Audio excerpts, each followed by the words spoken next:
नमस्कार दोस्तों बात करते हैं पावर स्टार पवन सिंह के बारे में। दोस्तों पावर स्टार पवन सिंह का फैंस आजकल बहुत ज़्यादा हो गया है, यानी कि भोजपुरी में सबसे ज़्यादा अगर किसी का फ़ैन है तो पावर स्टार पवन सिंह का। लेकिन दोस्तों क्या आप लोग जानते हैं पावर स्टार पवन सिंह का बचपन का नाम क्या था? दोस्तों अगर नहीं जानते हैं तो सचेत हो जाइए, क्योंकि हम आज की इस वीडियो में बताने वाले हैं कि पावर स्टार पवन सिंह का बचपन का नाम क्या है।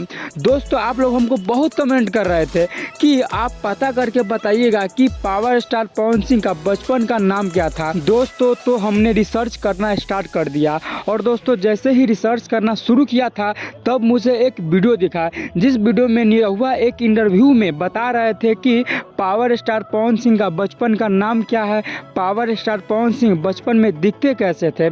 दोस्तों निरहुआ का आप ये वीडियो देखिए। पवन जी का बचपन का नाम था हनुमान। उनको गांव में लोग बोलते थे कारे हनुमान। हम छोट रही ना तो हम बहुत मोटे थे, ठीक ना, तो हमको प्यार से लोग हनुमान बुलाते थे। जी हाँ दोस्तों, पावर स्टार पवन सिंह का बचपन का नाम था हनुमान, क्योंकि दोस्तों पावर स्टार पवन सिंह बचपन में काफ़ी ज़्यादा मोटे थे, तो लोगों ने प्यार से पवन सिंह का नाम हनुमान रख दिया था।